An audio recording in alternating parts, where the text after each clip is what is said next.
Welcome to This Week in Our Collective Heads. I'm Patrick. I'm Kevin. And we have some interesting things to talk about from the previous week in gaming and just our gaming in general. So, including the fact that razors have apparently been eliminated from the world. There are no razors. Doesn't have anything to do with gaming. In the world of Fallout, there are no razors. I'm being lazy. This is just a couple days. Yeah. So, and speaking of facial hair and no razors, Far Cry Primal has been announced. That was beautiful. Yes. Well done, you. No, I mean, I'm excited about Primal, but beautiful segue. Yeah, Far Cry is a series that I didn't play the first two. Yeah, I got 3 for Christmas instead of Dishonored, which was really cool because Dishonored didn't really grab me, but like Far Cry was so much fun, and I just really like the worlds that they build. Primal in particular looks interesting because like there's not going to be guns. Yeah, there's no guns. Yeah. And so we're talking. The way that they announced it was Far Cry Primal. It's 10,000 years ago and cave drawings and stuff. And one of the things that could be really interesting about it is that they have them speaking in this like caveman, cave woman, cave person language. Yeah. And what if they don't have subtitles? I like. What if they do like it if they all don't? Yeah. Because like we have the ability to do that now. Yeah. Because like this is not a spoiler, but the very last line at the end of The Last of Us is okay.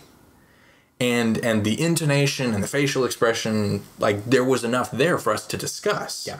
And so I think it would be really interesting if they don't even subtitle it and we're just meant to try to infer what we can of the meaning. There will be interpretations, and you know how we love interpretations. Well, I think it can be done. I think it can be done, and I think it'll actually be better if they don't do subtitles. There's a lot of things you can read into, and really what they're conveying is going to be very simple. What the ideas that they're going to be conveying are going to be very, very simple. Do they have a like an era nailed down? Not that I'm aware of. They said caves. 10,000 years ago, so that was just before. Let's see. So Hammurabi was 7,000 or 8,000 years ago. It'd have to be a little more than 10,000 because the Sumerian was around then. I think maybe it was 8. Tell me in the comments the Sumerian part, because I believe we don't fact check on the show. We'll fact check before and after. Before and after, not on the show. I believe it was 6 or 8,000 years ago. That's when you had the explosion of writing and mathematics and everything coming out of that. The tools that you're going to be using, I think, kind of reminds me of the Tomb Raider, the Rise of the Tomb Raider that came out. A lot of the things that you're doing, you're going to have to make. It's going to almost be Far Cry mixed with Minecraft, because like, I have to make this thing with sticks. Yeah, Let me make this thing with sticks. But see, one of the things, because in 4... In 4? No, I have not. I've not. You've done nothing. That needs to now I get to monologue. It's on my backlog. Okay, so in 4, there were certain sections, the drug trippy sections, where you would go out and you just had a blade, and then later on a bow and arrow. But like those were your only weapons, and then you had your little tiger guy that you could be like, hey, kill that guy. Yeah, and that was cool. I enjoyed those sections, and I think that some of the concepts in there for those of us who played Far Cry 4, I think it shows that they can do it. The other thing that surprises me is with because they had Blood Dragon, which was a lot of fun, and that was like a very different take and parody and all that kind of stuff. Really enjoyed that one. That was a lot of fun, and that was kind of what I thought this was going to be. Just the kind of but this is going to be like a full $60 retail purchase, and I'm kind of excited about that. Because I like the Far Cry games.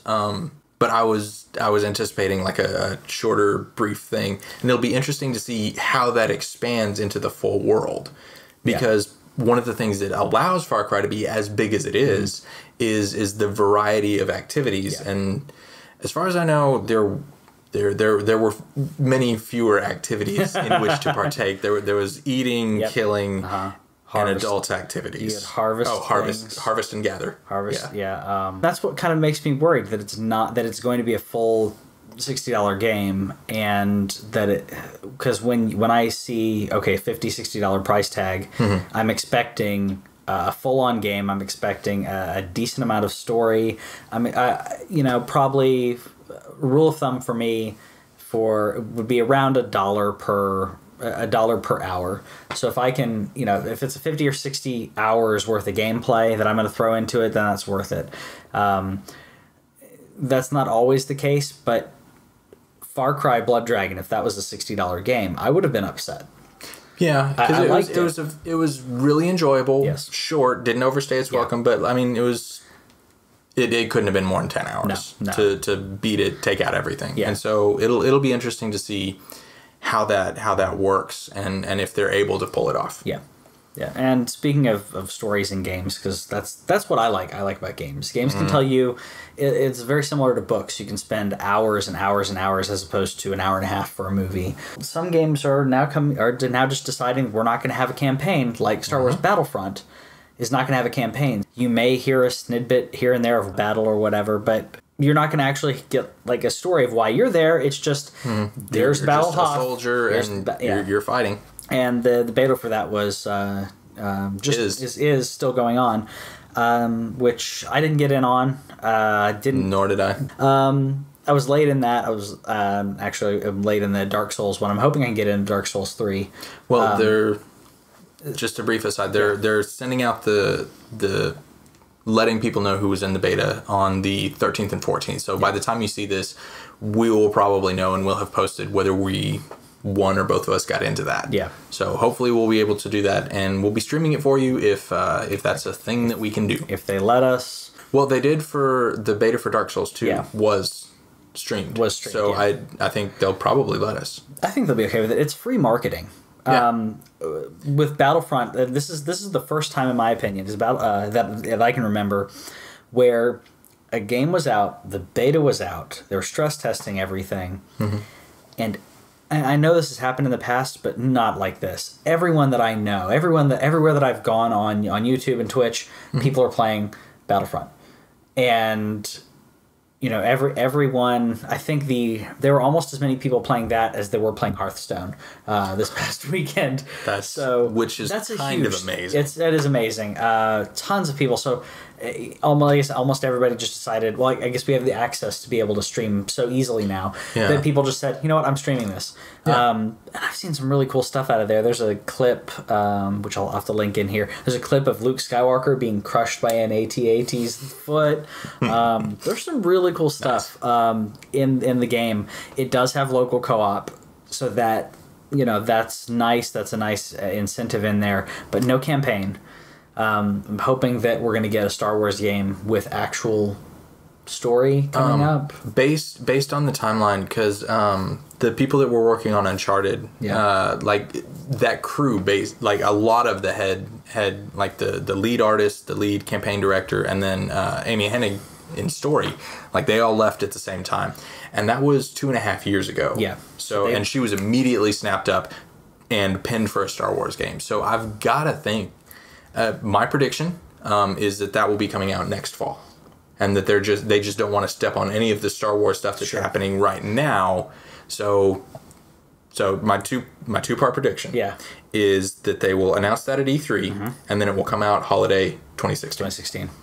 That's completely feasible. They've been working on it long enough, and there are certain intellectual properties you don't have to drum up the interest for. They had that with Fallout. They just said, okay, it's coming out in November. They don't need to keep pushing. With Primal too, and we really like this because the Far Cry Primal was announced this week, and it will be coming out. They said February 26th. 5 months. Yeah. Like that's awesome. Yeah. That I don't need to be hyped up for a year and a half before a game comes out. When you have something, let me know. Yeah. And then we'll go from there. If it's an intellectual property that I haven't gotten into yet, and for them to show some early things of it, I'm fine with that. A new IP. Yeah, okay. I'm completely fine with that. But if it's Star Wars, you don't have to hype me on Star Wars. I know Star Wars. I'm aware of Star Wars. I'm aware this thing exists, and it's a good. Another thing that came out was the featured content on PS4. Yeah, I'm not a fan. I don't like it because I got home to turned on my PS4 and I had my games, and like that's a fairly short list. I vary up my PS4 playing quite a bit. So, you know, I'll have my top 6 or 8 games on the thing, and then I have to go dig for them through the library. And so Destiny was automatically loaded onto my thing, and it says, hey, here's Destiny. Play Destiny? No. I had my opportunity. Yeah. If I wanted Destiny, I would have paid for Destiny. I didn't want Destiny. Go away. It did it. It did it for you. Yeah, and I get it, but I don't care for it, and so I hope it's not a thing that pops up a whole lot. I was able to just go over, hit options, delete, and it removed it, and so it's not terribly inconvenient, and I'm just, you know, complaining about first world problems here. But so it wasn't like the iTunes U2 album. Yep. That kept re-downloading itself. And that does tie into video games, because U2 has 2 songs that are on Rock Band, and you can't delete them. You can't. Well, hold on. Well, it's part of the regular game, right? Yeah. Okay. But it sounds more intimidating when I say it that way. Okay. So I'm just looking to phrase it in such a way that we can express nerd rage. That's how we spin this. Yeah. Yes. So yeah, I didn't experience that because I already have Destiny. It's already on there, so I didn't see that. Did it pull it to the forefront? Mm-mm. Huh? No. Oh, because they already have your money. They already have my money. I haven't played it in quite a while, but they have my money. It's still on my... I guess if I had removed it from my PS4, then there's certain games that I leave on my PS4 and Xbox to say, okay, well, I may want to jump in and play this game at one point, so I'll just leave it on there. More multiplayer than anything else, local or online multiplayer. Your download... How big was the game? Did you? I don't know. It wouldn't even let me look at the information. It was just you click on options, it's like delete.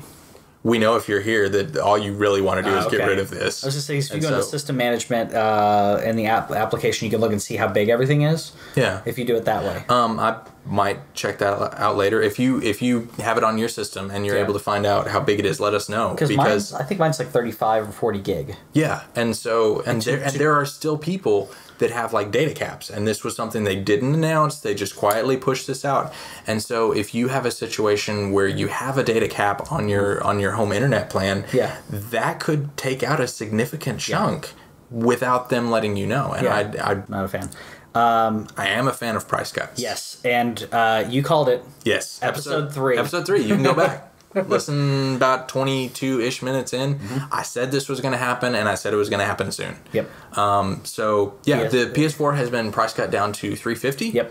And the bundles because like there were some bundles that were $450 and various other things, and those have been bumped down to $400. Yeah. So yeah, the price cut has come, and we'll see what that does with their sales and things. I mean, obviously we won't be able to actually determine how much that affects things, but it's Sony staying on top of their game. They're not just sitting on top of the pile going, you know, look at all my money. Yeah. And that does include some of the bundles, the digital bundles as well. Some of those are actually at $350 as well. So grab those unless you're going to GameStop, because GameStop does not do the digital bundles anymore. You saw that, right? No. So if you didn't hear it already, I think a couple weeks ago or so, they basically said, no, it may have been a month ago at this point. At some point in the past. Coinciding right before the recent release of Madden, GameStop said, we're no longer going to be selling any consoles that have digital bundles. You can have a physical bundle, but not a digital bundle. GameStop has been pushing to basically say, physical media is here to stay. It's never going to go away, so we're going to make sure it never goes away. Because otherwise we'd go out of business. Exactly. So, well, they tried earlier this year. They were talking about, we're going to have a way to let you resell your digital content. Yeah, they talked about that for a while, and nobody really understood how they thought that was going to happen or why they were talking about it before they figured it out. Yeah. But that just never happened. That was a marketing. Hey, we should really look into this because we could resell the cell that already had the problem with that is that to do that you're having to go into someone's account for PlayStation or Xbox, and essentially that's what they were trying to work out with Sony and Microsoft, and Nintendo apparently wasn't even a part of this. They were trying to, and I think Steam was the other one. They were trying to work out a way to say, okay, we can essentially go in as a master user, admin user, and nobody wants that. Nobody wants that. Nope. So because that's the only way you could do it. Otherwise, it would be, all right, I'm going to download it on my PS4 and then I'm going to sell it back. Yeah. And just keep it on my PS4. I remember in the early days of piracy, what you would, I say you because I didn't do this. Sure. But I knew people who would go to the store, pick up a game, come home, install it, and like rip it, throw up an ISO. Yep. And then take it back and take it back. That didn't last very long, but it was a thing. Yeah, that's the whole DRM thing started coming out with that. Yeah. And on the topic of physical releases, we are actually going to get a physical release of Shovel Knight. Yeah, and so people who do not like who prefer physical media, who have not played this game yet, which I know quite a few people who have been waiting for this. Shovel Knight's going to come out to it's physical release for Vita as well, right? Yes. So the physical release of Vita is coming out later. Okay. I don't know when. So it's PS4, Xbox 360, and PS3, right? Yes. And it includes the Plague of Shadows DLC. Fantastic. But Xbox One doesn't have it.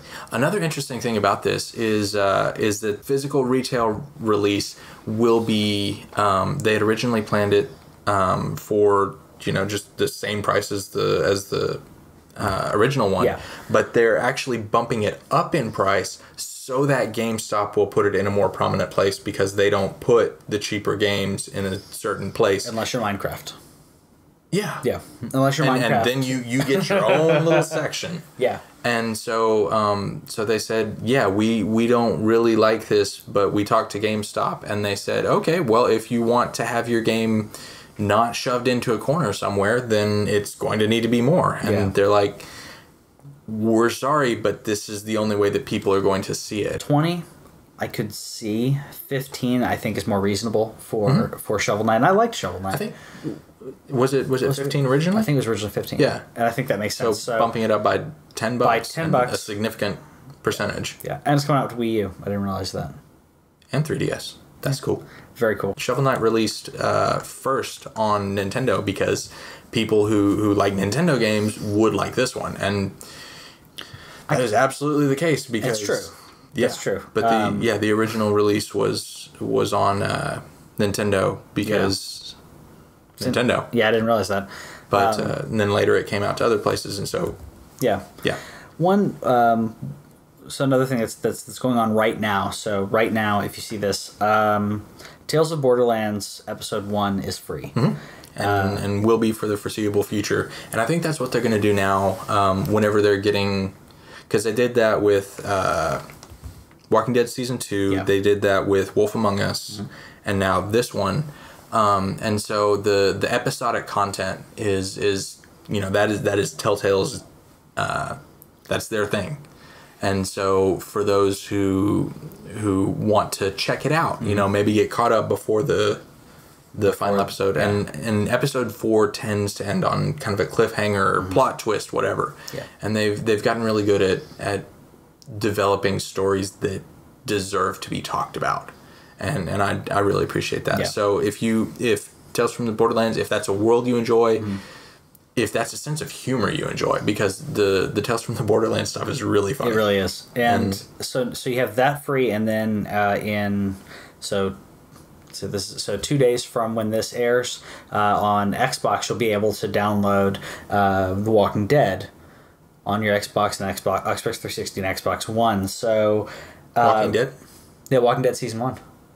Oh, in its entire okay. Yeah, okay. So I had no idea where you were. Sorry, not the. I meant the game, Walking Dead Season 1. So a lot of these Telltale games, you're going to get 2 of them. One is Episode 1, but the other's the entire thing for free. I almost think that was purposeful.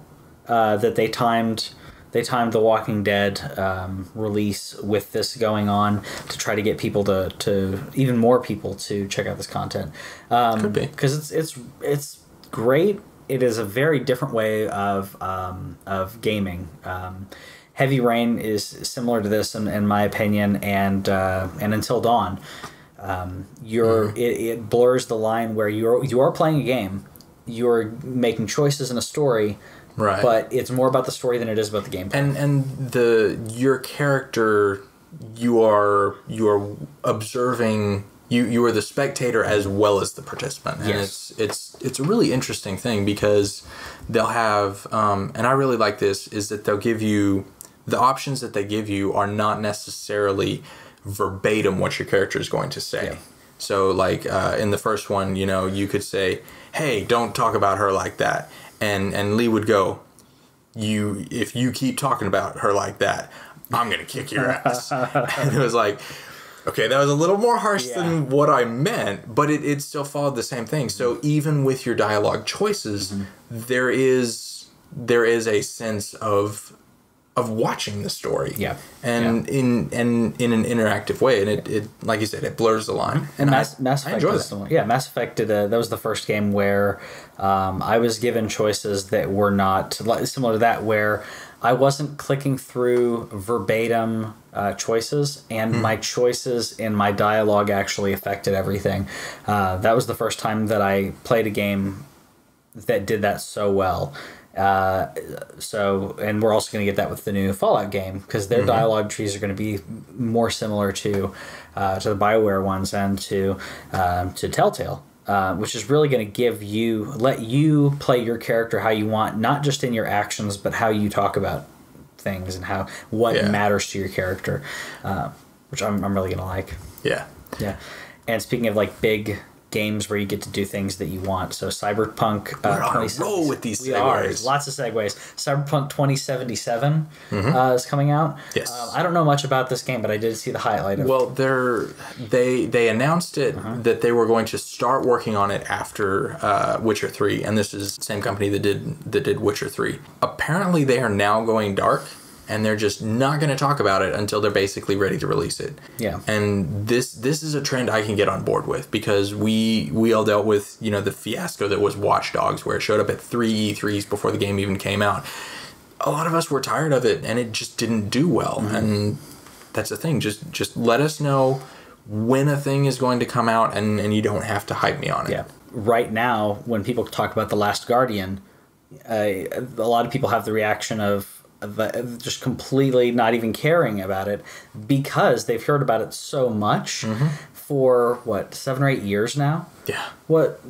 I was excited about it. Now I'm hopeful, but at the same time, it may end up being like the whole Duke Nukem Forever release, where it's not what I wanted. It's too late. And Versus 13 at almost the same time is kind of a sim, because now it's 15. Final Fantasy 15, and I'm interested in that, but like that is not the game you showed me, and these are not the characters I was shown. This is not the game I was promised, and so there are changes that happen in development, particularly early in development, where they're still figuring out what it is that they want to do and how to do it, and I don't want to be told about a game that I don't get to play. Sure.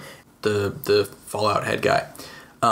He said that when they announced the game, they were basically done with it. They were still in Q&A and testing and like finalizing things, maybe put in a couple more quests, but like the core mechanics, the core gameplay was done. And so they can talk about it with confidence, saying, okay, this is your dog.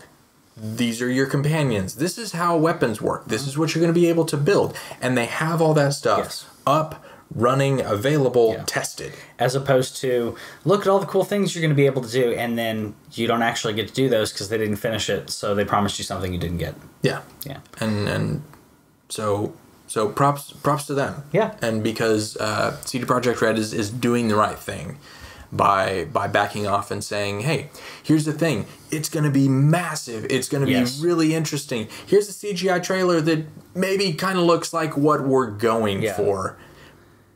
Bye. Yeah. And then they disappear and they go do their work. And then they don't have to make a vertical slice of the game that, again, can be deceptive. Yeah. And it's going to be even larger than Witcher 3. Yeah. Much, quote, much larger, end quote. at some point they just get to be too big, unless you're playing an MMO, and then it gets a little different. But that almost seems daunting to me. I'm sure it seems daunting to the team. We'll see how it goes. Why did you say that? Yeah, I know. What? Oh no! What have you gotten us into? But one thing you were talking about. Well, speaking of larger games, Minecraft. Because one of the top Minecraft streamers, Captain Sparkles. Yep. You know, good old Captain Sparkles. Apparently bought a $4.5 million Hollywood mansion, like right down the street from Notch, which I really hope that they're like going to wherever it is rich people shop. I think it's Amazon. Yeah. Yeah. They're apparently hanging out in the same community now. And, so that whole streaming thing, you know, Jimmy Kimmel can make fun of it all he wants, but that is a thing. It is profitable and potentially profitable. Yeah. Very few of us are buying $4.5 million mansions. Yeah, but you hit upon it right there, actually. One thing that people were mentioning about it is he bought this $4.5 million home. He did not buy it outright. So you are talking about he basically said, yeah, I'm going to earn enough money that I'll be able to pay this off. First of all, when you buy, ask MC Hammer about this, when you buy a huge mansion and then you lose all your money, even though you bought that huge mansion with all your money, property taxes and everything hit you on that. Mm-hmm. He's a Minecraft streamer. This is, and I hate to burst people's bubbles. Minecraft in this current form is not going to stay forever. It's not going to continue to be the thing forever. What you're going to have is you're going to have an ebb and flow where it's not going to become the thing. It's going to be a little bit before it happens. It's going to crash because right now there's a big bubble that's going on. Yeah. It's going to pop. And then hopefully Minecraft 2 or whatever Microsoft is actually working on will add some resurgence. They have to keep this thing moving. It takes several years for the industry to react to something, and the building elements in Fallout 4 are a response to Minecraft. Yes. Because people love to build stuff. And so they were like, hey, what if we let you build your own little Fallout community and maintain that and set up, you know, giant buildings with big light up Pip-Boys and guns and shops. And there are people who are going to play Fallout 4 like Sims. Yeah. And they're just going to build their little thing. They're going to enjoy running around talking to their communities and putting a sofa over there. And I think that's awesome. I like it when a game is open enough that you can play it in different ways. That's one of the reasons that Far Cry is fun for me. Yeah. I can't do most first person shooters, but I can sneak around and just slit throats and stab, and I not in real life. I don't do that. But like that's a different way to play this game, and so it opens it up to a different audience. Yeah. And but with Minecraft in its current form, you can have different skins. Mm-hmm.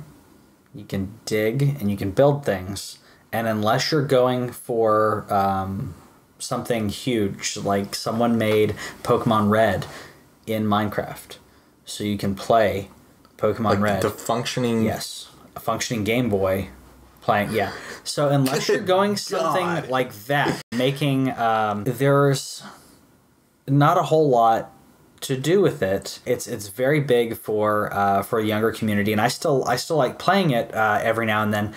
But really, all you're doing is you are building whatever it is to just be whatever it is. You're not doing anything else other than that. Other than I'm gonna build this house, and then I hope I don't get attacked by zombies. Yeah. But if you do it right, you don't get attacked by zombies. And the thing is that it comes down to personality. Yeah. And people gravitate toward the personalities that they want to see. Yes. And that's those who like listening to Captain Sparkles. Yeah. Then they will be happy listening to Captain Sparkles. Yeah. Or PewDiePie. He doesn't play Minecraft, but it's a similar thing where people are watching him more for him than they are for the game. And I think that's the thing that a lot of people don't understand about the streaming is that like Nintendo for quite a while was trying to keep anybody from streaming their stuff, and it's your game is here, but this is not detracting from people for the most part who are going to play this. Like it helps. It only helps. Yeah. And it does promote your game, because other people might watch a thing and then have an idea and say, okay, well, Captain Sparkles did this thing. I want to make something slightly different, and then they can buy their own copy of Minecraft, and that's where that came from. Exactly. But so another thing that I thought was really sorry, no, it's like I'll pop my sternum. Yeah.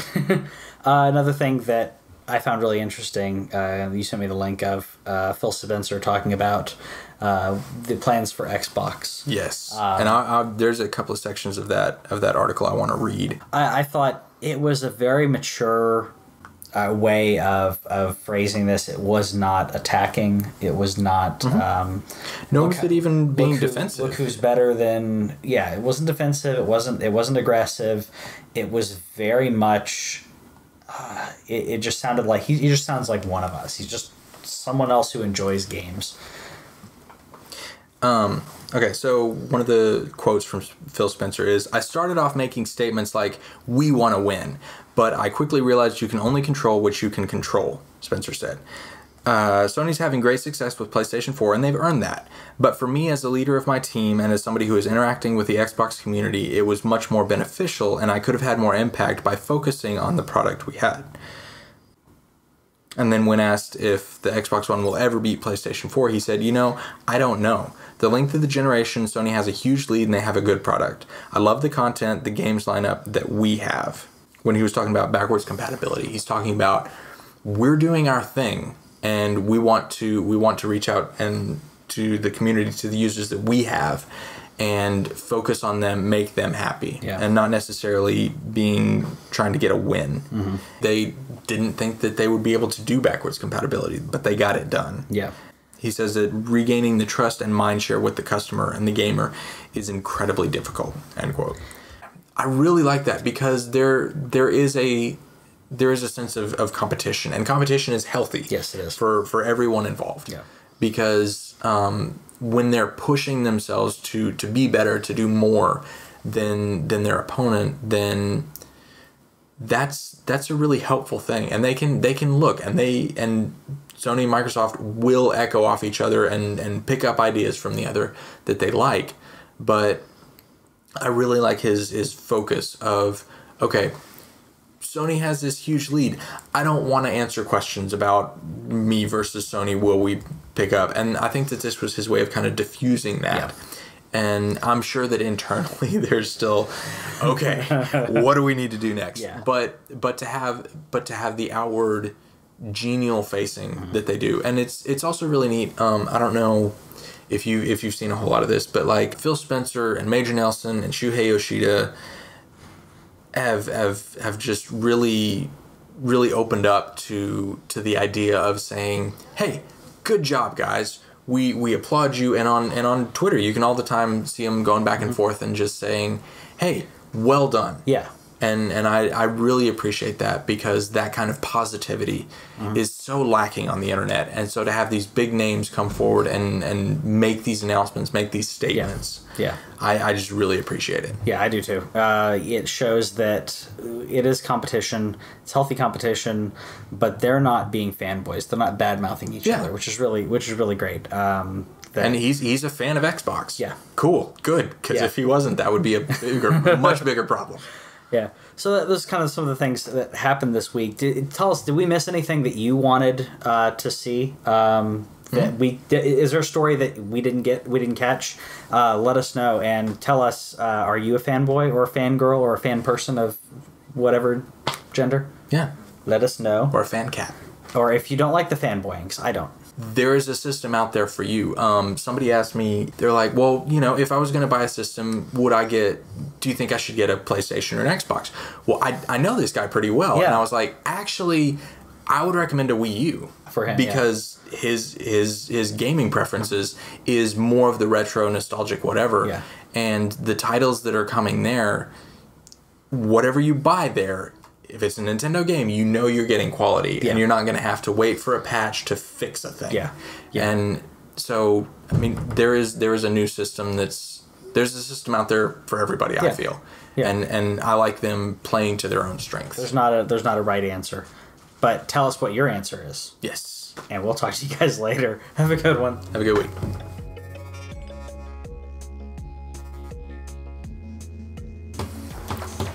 Hi, I'm Kevin from This Week in Our Collective Heads. You may have seen our show. In fact, if you click this, you've pretty much seen our show. We thought that we would like to bring you something daily that helps you keep up with the news so that you'll be able to have an opinion before we even talk about things. Exactly.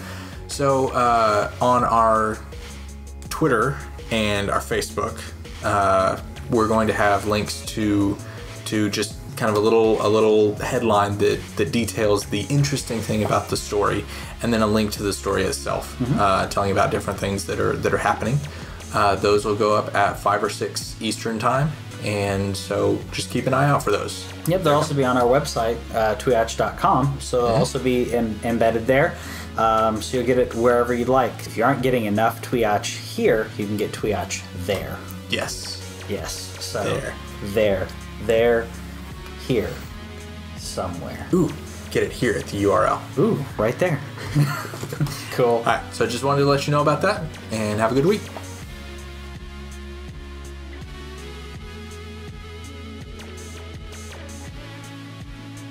Snippet. Yeah. You can hear one of those.